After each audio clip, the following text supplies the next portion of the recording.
আসসালামু আলাইকুম প্রিয় কুয়েত প্রবাসী ভাইয়েরা, আশা করি সবাই ভালো আছেন, সুস্থ আছেন।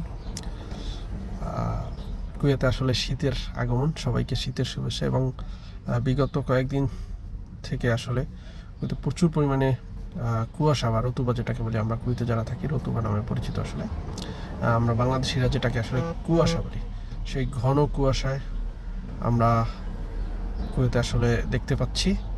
এবং বিশেষ করে যারা গাড়ি চালান তারা সাবধানতা অবলম্বন করবেন, তারা আসলে সতর্কতা অবলম্বন করবেন।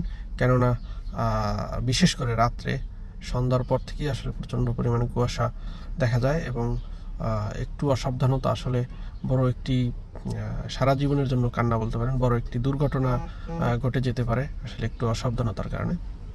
পাশাপাশি আজকে আসলে আমি কয়েকদিন যাবৎ খুব কয়েকটা ভিডিও দেখতেছিলাম আসলে বাংলাদেশের এয়ারপোর্ট থেকে, এবং আমি ইতিমধ্যে আসলে 2টা ভিডিও পোস্ট করছি টিকটকে। তো যে বিষয়টা আসলে আমাকে খুবই আসলে অবাক করলো সেটা হচ্ছে, দেখেন, একজন খাদেম ভিসা অর্থাৎ খাদেম ড্রাইভার অর্থাৎ বাসার স্পন্সরশিপ বিষয়ে বাসায় কাজের জন্য ভিসায় আসতেছে, সে হচ্ছে বললো সে 7 লাখ টাকা 7.5 লাখ টাকার মতো খরচ করছে। অথচ দেখেন এই বিষয়টি আসলে সম্পূর্ণ ফ্রি। এটা বাস্তব সত্য কথা, এই বিষয়টি সম্পূর্ণ ফ্রি। এবং এই বিষয়গুলো আসলে সাধারণত কুয়েতিরা ফ্রিতে দিয়ে থাকে তাদের বাসায় কাজের জন্য, ড্রাইভার হোক বা হাউস বয় বা আপনার রান্নার জন্য যে আমরা যেটাকে আরবিতে তাব্বাক বলি বা আমরা যাকে শেফ বলি ইংলিশে, ঠিক আছে। তো এই বিষয়গুলো সাধারণত ফ্রি দেয়। এই বিষয়গুলো আসলে হঠাৎ করে এত দাম, এত টাকা খরচ করে আসতেছে। এবং এই বিষয়গুলো সাধারণত বেতন হয়ে থাকে কুয়েতের 80 দিনার থেকে 120 দিনার। সাধারণত যাদের এক্সপিরিয়েন্স থাকে না তাদেরকে 80 দিনার থেকে শুরু করে এবং সর্বোচ্চ 120 দিনার পর্যন্ত বেতন দেয় আসলে, যদি কোনো স্পন্সর ভালো থাকে তাহলে আসলে 120 দিনার দিয়ে থাকে। তো এখানে কিন্তু ডিউটির টাইম থাকে না, আর যে কোনো সময় আসলে ফ্যামিলি ভালো হলে তো ভিন্ন কথা, আর যদি ভালো না হয় বা বড় ফ্যামিলি হয় তখন আসলে কিন্তু ডিউটির কোনো টাইম থাকে না। সকাল থেকে একদম ঠিক রাত 10টা 11টা, অনেকের এর বেশি সময় আসলে ডিউটি করতে হয়।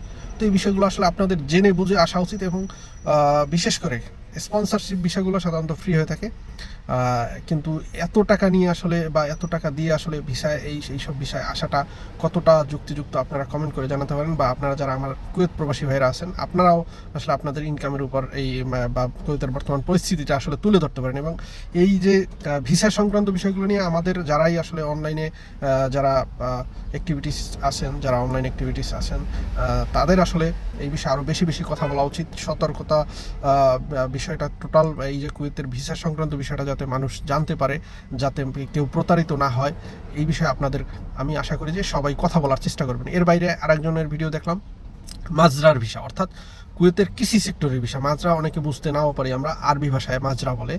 তো এই কুয়েতের কৃষি সেক্টরের ভিসা মানে সরাসরি কৃষিকাজ। সেই কৃষিকাজে আপনার সকাল থেকে মাগরিব পর্যন্ত আসলে কাজ করতে হয়। এর মধ্যে দুপুরবেলা অনেক জায়গায় ব্রেক দেয়।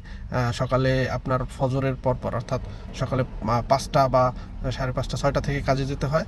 এবং এটা একদম মরুভূমির সাইড, অর্থাৎ কুয়েতের সিটি থেকে বর্ডার সাইড এরিয়া, অর্থাৎ 2টা এরিয়াতে আসলে মাজরা বা এই কৃষি অঞ্চল নামে কুয়েতে বিখ্যাত। সেটি হচ্ছে আপনার অফরা এবং আবদালি, এই দুটোই আসলে কুয়েত থেকে একদম বর্ডার সাইডে। এবং এইখানে সাধারণত বেতন শুরু হয় 80 দিনার থেকে আপনার 100 দিনার, সর্বোচ্চ বেতন দেয় 120 দিনার, কিন্তু 120 দিনার কাউকে স্টার্টিংয়ে দেয় না। তো এই ভিসাগুলোও কিন্তু কুয়েতের যারা এই মাজরা বা এই কৃষি অঞ্চল বা কৃষি ক্ষেতের বা কৃষি খামারের যে মালিক, সে আসলে ফ্রি দিয়ে থাকে। এই বিষয়গুলোর দাম দেখলাম যে ইদানিং 6 লাখ 7 লাখ বা 8 লাখ টাকা দিয়ে তারা আসতেছে, 10 লাখ টাকা দিয়ে আসতেছে। তো এই বিষয়গুলো আসলে আপনাদের সবাইকে সচেতন হওয়ার অনুরোধ জানাচ্ছি। এবং প্রবাসে যারাই আসবেন তারা আসলে কোনো না কোনো হাতের কাজ শিখে আসেন, কোনো না কোনো টেকনিশিয়ান কাজ শিখে আপনি আসেন, তাহলেই কেবল আপনি ভালো কিছু করতে পারবেন।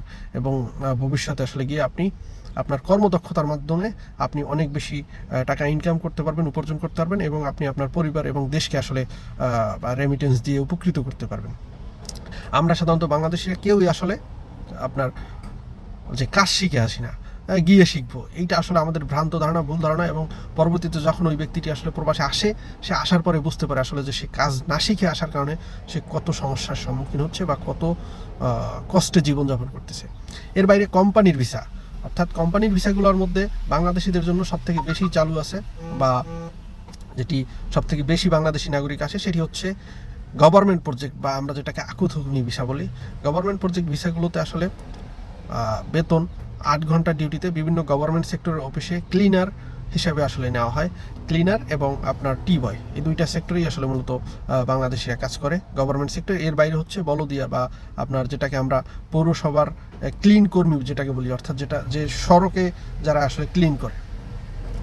তো এই এই তিনটা সেক্টরে আসলে বাংলাদেশি নাগরিকরা সব থেকে বেশি আসে এবং এই ভিসায় বেতন হচ্ছে 75 দিনার থেকে 80 দিনার 8 ঘন্টা ডিউটিতে, এবং কোম্পানিগুলো আসলে থাকার জায়গা দেয়, কিন্তু খাবার নিজেকে ম্যানেজ করতে হয়, অর্থাৎ খাবার নিজে রান্না করে খেতে হয়। অথবা তো 8 ঘন্টা ডিউটি করে 80 দিনার বেতনও যদি দেয় কোনো কোম্পানি, তো 80 দিনার মানে বাংলাদেশি টাকায় আপনার কত টাকা আসতেছে?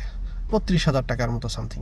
তো সেখান থেকে আপনার নিজের খাবার, নিজের পকেট খরচ, নিজের মোবাইল বিল, যদি আপনি 8 ঘন্টা ডিউটি করেন। আর যদি আপনি 12 ঘন্টা বা 16 ঘন্টা ডিউটি করেন, একটা মানুষ 16 ঘন্টা ডিউটি করার পরে এই যে ক্লিনার ডিউটি, যদিও এইসব ডিউটিতে আপনার খুব একটা মানে খুব বেশি পরিশ্রম করতে হয় না, ঠিক আছে, 8 ঘন্টার মধ্যে দেখা যায় যে 3 ঘন্টা 4 ঘন্টা কাজ করার পরে কাজ থাকে না, কিন্তু আপনার আপনি যে লক্ষ্য বস্তু, যে উদ্দেশ্য নিয়ে, যে আপনি যে এইম নিয়ে আসলে যে আসছেন প্রবাসে অনেক টাকা পয়সা কামিয়ে আসলে আপনি আপনার পরিবার পরিজন নিয়ে সুখে থাকবেন, সেই কাজটি কিন্তু হচ্ছে না, কারণ আপনার বেতন সংখ্যা একদম সীমিত। এবং কোম্পানিগুলো আসলে বাংলাদেশি ম্যানেজমেন্ট অনেক জায়গায় থাকার কারণে সেই কোম্পানিগুলোতে ঠিকমতো বেতন দেয় না।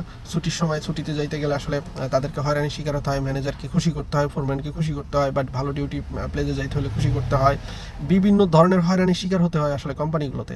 তো এই বিষয়গুলো আপনারা জেনে বুঝে আসবেন, এবং কোম্পানির ভিসাগুলোও আসলে মানে বিক্রি হয়, এবং এইটাই আসলে এখানকার একটা বড় একটা মানে ভিসা বিক্রির একটা বড় একটা চক্র বা বড় একটা বাজার বলা চলে বাংলাদেশিদের জন্য। এই বিষয়ে আপনারা আগে জেনে বুঝে তারপরে আপনারা দেখেন, আপনারা যদি না আসেন তখন এই যে ভিসার বাজার ধ্বংস হবে, তখন আসলে এই ভিসার দাম কমবে। এবং বাংলাদেশ দূতাবাস আসলে এক্ষেত্রে অনেক ভালো ভালো পদক্ষেপ নিয়েছে, এবং সেই পদক্ষেপগুলো কার্যকর হবে এবং এটি সচল থাকবে। এটার কার্যফল আমরা ভোগ করব যদি আমরা আসলে এই বিষয়গুলোকে জানি এবং মানি। আমরা আসলে অনেকে এই বিষয়গুলো জানি না, এবং অনেকে আসলে ভাবি যে আসলে কুয়েত যেতে পারলেই টাকা ইনকাম করতে পারবো, কুয়েতে একদিনের 400 টাকার সমান। এই ধারণাগুলো থেকে আমাদেরকে বেরিয়ে আসতে হবে, এবং কুয়েতে আসার আগে অবশ্যই ভিসা ক্যাটাগরি জেনে বুঝে আসবেন, এবং কোন ভিসায় কীরকম কাজ। এবং কুয়েতে কিন্তু এক সেক্টরের ভিসা দিয়ে অন্য সেক্টরে কাজ করা যায় না, অর্থাৎ এক মালিকের ভিসা হলে অন্য মালিকের বা অন্য জায়গায় গিয়ে আপনি কাজ করতে পারবেন না। যদি আপনি লুকাইয়া কাজ করেনও, যদি কখনো আপনি কোনো চেকের মাধ্যমে পড়েন, তখন কিন্তু আপনাকে আসলে বড় ধরনের জরিমানার সম্মুখীন হতে হবে, অথবা আপনাকে ডিপোর্ট করবে, অর্থাৎ বাংলাদেশে পাঠিয়ে দেবে। তো এগুলো আসলে এখন বর্তমান সময় আসলে খুবই কঠিন। একটা সময় আসলে এগুলো মানুষ তখন কাজের লোক কম ছিল, তো যার বিদায় আসলে এরাও প্রশাসন থেকে অনেক স্যাক্রিফাইস করতো, যার কারণে আসলে মানুষজন এক জায়গার লোক হয়েও অন্য জায়গায় কাজ করতো, পার্ট টাইম করতো, বা এক সময় পার্ট টাইম অনেক ভালো ছিল। বর্তমান কুয়েতের পরিস্থিতি জেনে বুঝে আপনারা তারপরে আসলে এই ধরনের পদক্ষেপে এগিয়ে আসবেন। নতুবা আপনারা না জেনে না বুঝে আসলে কোনো দালালের কথায় বা কোনো মিডিয়াম্যানের কথায় বা কোনো এজেন্সির কথায় আপনারা এই 8 লাখ 10 লাখ 7 লাখ 5 লাখ টাকা খরচ করবেন না। অবশ্যই আপনারা জেনে বুঝে তারপরে তথ্য নিয়ে আসার চেষ্টা করবেন, এবং আশা করি সবাই এই ভিডিওটি আসলে বা আপনারা নিজেরা আসলে এই জনসচেতনতাটি তুলে ধরুন আপনাদের মিডিয়ার মাধ্যমে, প্রত্যেকে যার যার অবস্থান থেকে। প্রবাসের মাটিতে আপনি বাংলাদেশ, এটি মাথায় রাখুন। বিদেশের মাটিতে আইন কানুন মেনে চলুন। বর্তমান কুয়েতের যে পরিস্থিতি সেটি আসলে আপনারা সবাই অবগত, সুতরাং অবশ্যই সাথে সিভিল আইডি কার্ড রাখবেন। অনেক লম্বা ভিডিও হওয়ার কারণে আসলে আন্তরিকভাবে দুঃখিত। ভালো থাকবেন, সুস্থ থাকবেন, এবং অবশ্যই জেনে বুঝে পদক্ষেপ নেবেন। আসসালামু আলাইকুম।